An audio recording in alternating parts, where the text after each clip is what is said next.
Page 104 et 105 de votre cours, nous allons voir maintenant comment évolue la température de l'eau pure lors de cette petite expérience du passage de l'état liquide à l'état solide.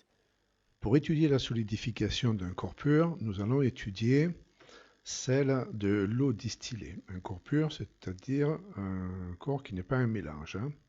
Ici, l'eau est à l'état liquide et nous la plongeons dans un mélange réfrigérant, c'est-à-dire de la glace pilée avec du sel. Il faut une sonde thermométrique pour relever la température et un chronomètre pour relever la température à intervalles de temps réguliers. Donc nous allons attendre une minute. Ce ne sont pas des vraies secondes ici, hein, c'est un petit peu accéléré. Et je suspendrai peut-être l'enregistrement de temps en temps pour pas que ça dure trop longtemps. Je reprends l'enregistrement à la 3e minute. L'état de l'eau est toujours l'état liquide, c'est le L qui est ici. Et puis on voit qu'il ne s'est rien passé encore dans le tube à essai, sauf maintenant la température qui est à 0 degré. On nous annonce ici que les états liquides et solides coexistent. Alors effectivement, en observant le tube à essai, on voit que sur les bords, c'est-à-dire là où il y a contact avec la glace, je surveille en même temps le chronomètre, voilà, pour relever la température qui n'a pas bougé. Elle est restée à 0 degré. Nous voyons que la glace ici, c'est-à-dire la partie solide dans le tube à essai, progresse vers le centre à partir de là où il y a contact, et c'est naturel, ça ne se surprend pas, là où il y a contact avec la glace pilée.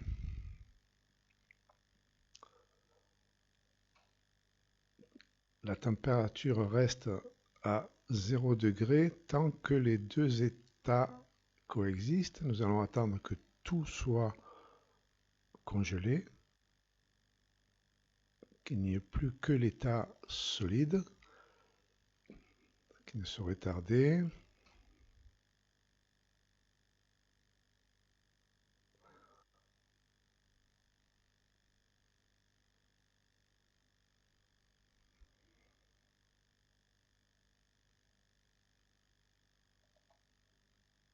Voilà, à partir de là, le thermomètre nous dit déjà que la température descend en dessous de 0, -2, -3, -3,7, à la 9e minute, et enfin, voilà, tout est solide, hein. Il n'y a plus d'eau à l'état liquide dans le tube à essai. Il faudra tracer la courbe ensuite. Voilà, un graphique est proposé et on nous demande ici de cliquer sur le quadrillage. Je lis les consignes pour placer un point sur la courbe. Alors le premier, il est là. Le second, 11,5 à 1 minute, c'est quelque part par là. À la 9e minute, c'est -3,7, c'est-à-dire presque -4, c'est-à-dire que c'est quelque part par là. Et -8, c'est quelque part là. Je vais essayer d'être le plus précis possible. Je dirais ici, la courbe correction s'affiche qui me rappelle ici que pendant les 4 premières minutes de l'expérience, l'eau était à l'état liquide. Ensuite, pendant 4 autres minutes, c'est une coïncidence, hein, pendant l'espace de temps, tant que les deux états liquides et solides coexistent, la température ne bouge pas. On appelle cela un palier. C'est pour répondre à la question qui est ici. Y a-t-il un palier? Donc oui, il y a un palier. Ensuite seulement, la courbe décroît à nouveau lorsque tout est solide, lorsqu'il n'y a plus d'eau à l'état liquide. Chaque fois qu'on a un palier, c'est parce qu'on a affaire à un corps pur. On le reverra dans d'autres simulations. Si on a affaire à un mélange, il n'y a pas de palier.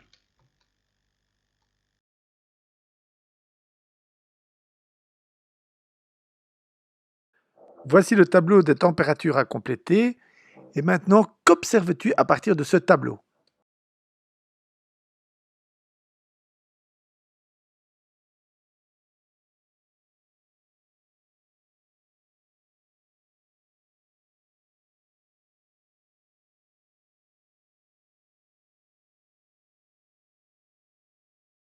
Voici le graphique d'évolution de la température en fonction du temps obtenu pour cette expérience.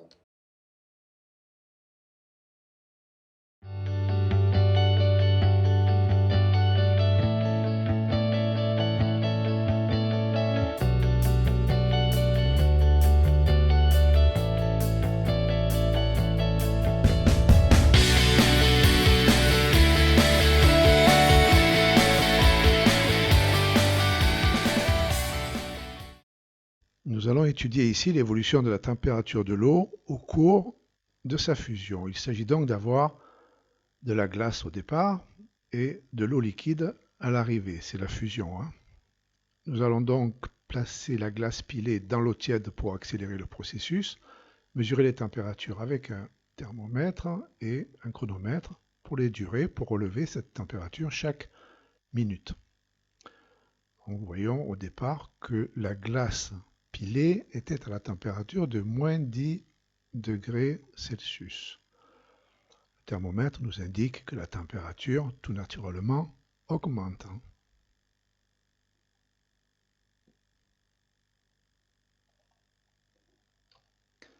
Je reprends l'enregistrement au moment où l'eau liquide apparaît. En bas du tube à essai, ici, on voit qu'il y a de l'eau liquide qui est apparue. Et dans le tableau, nous constatons que cela se produit à la température de 0 degré Celsius, température qui a l'air de rester stable. Il reste quelques glaçons à la 11e minute en haut, quelques petits morceaux de glace qui disparaissent. J'en profite pour rappeler que le chronomètre il va un peu vite, hein. C'est une simulation et la vitesse du chrono a été accélérée pour ne pas que cette simulation dure aussi longtemps que l'expérience réelle. On voit que la température décolle au niveau du thermomètre. Elle était restée longtemps à 0 degré Celsius. Et à la 13e minute, elle est à 0,5, 1,5 degré Celsius.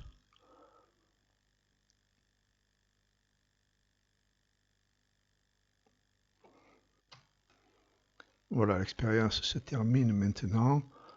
Nous allons arriver à la 15e minute et nous allons pouvoir tracer la courbe. Donc, la glace était à moins 10 lorsque nous avons déclenché le chronomètre, à moins 5,5 à 1 minute. C'est là. Ça prend pas mal de temps. Ça dépend aussi de la température de l'eau tiède dans le bécher. Là, j'ai 1,5. Là, j'ai 1. Quelque part par là. Et là, j'ai 2. Quelque part par là. Avons-nous un palier? C'est la question qui est posée ici, à gauche, dans les consignes. Eh bien oui, nous avons un palier de température à 0 degré Celsius. Pour rappel, c'est la même valeur que celle que nous avions pour le palier de solidification. C'est-à-dire que si l'eau devient solide à 0 degré Celsius, elle fond aussi à 0 degré Celsius. Tant que tout n'a pas fondu, c'est-à-dire tant que les deux états coexistent, c'est-à-dire de l'eau avec de la glace, la température est à 0 degré Celsius. Elle n'évolue pas. Nous allons compléter les points 7 à 10. Alors, ces changements d'état sont des changements que l'on appelle réversibles, c'est-à-dire qu'ils peuvent s'effectuer dans les deux sens. Par exemple, la glace fond lorsque la température passe au-dessus de 0 degré et l'eau liquide se solidifie quand la température passe sous 0 degré. Ce phénomène de changement d'état est ce que l'on appelle un phénomène physique. En effet, on observe une modification de l'aspect de la matière, mais la nature des molécules qui constituent cette matière n'est pas modifié. À l'opposé, lors d'une réaction chimique, les molécules seront modifiées, ce qui n'est pas le cas lors d'un changement d'état. Maintenant, pourquoi la masse de matière n'a pas changé durant ce phénomène? Eh bien, c'est tout simple. Ce qui détermine la masse, c'est le type de molécule et le nombre de molécules. Aucun des deux n'a changé lors de ce changement d'état, et du coup la masse non plus. Enfin, ce que l'on appelle un changement d'état est simplement le passage d'un état à un autre. Vous allez voir maintenant une petite vidéo qui explique ces différents changements d'état. Oh, tu me fais fondre. Ouh, tu es sublime. Ils sont tellement en fusion. Le changement de phase est le passage d'un état de la matière à un autre à la suite d'une variation de température ou de pression. Lorsqu'on chauffe une substance, le niveau d'agitation des particules augmente. Elles deviennent alors moins liées entre elles. L'augmentation de température permet donc de passer de l'état solide à l'état liquide, puis à l'état gazeux. La diminution de la pression a pour conséquence d'éloigner les particules d'une substance. Elles deviennent donc aussi moins liées entre elles. On observe alors les mêmes changements de phase.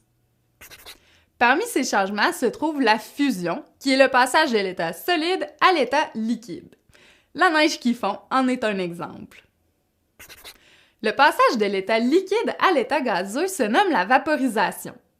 On l'appelle aussi évaporation si elle se passe lentement ou ébullition si elle se fait rapidement. Le linge qui sèche sur la corde est un exemple d'évaporation, tandis que l'eau qui bout dans un chaudron est un exemple d'ébullition. Le passage de l'état solide à l'état gazeux se nomme la sublimation. Le naphtalène, communément appelé boulamite, est un solide qui se sublime facilement à température ambiante. D'un autre côté, lorsqu'on refroidit une substance, le niveau d'agitation des particules diminue. Elles deviennent plus liées entre elles. La diminution de température permet donc de passer d'un état gazeux vers l'état liquide puis l'état solide.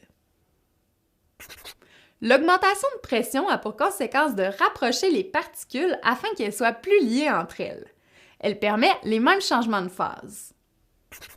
Parmi ces changements, on retrouve la condensation liquide, qui est le passage de l'état gazeux à l'état liquide. La formation des nuages en est un exemple. En effet, la vapeur d'eau se transforme en fines gouttelettes d'eau en suspension. Le passage de l'état liquide à l'état solide se nomme la solidification. La lave, liquide, qui se transforme en roche en refroidissant, en est un exemple. Le passage de l'état gazeux à l'état solide est la condensation solide. Pour qu'elle ait lieu, il doit y avoir un support solide, comme une vitre ou de l'herbe. C'est sur ce support que pourra se former le solide. Le givre sur les vitres de voiture ou le gel au sol les matins d'automne en sont des exemples. À partir de ce que vous venez de voir, vous devriez être capable de compléter ce triangle reprenant les différents changements d'état.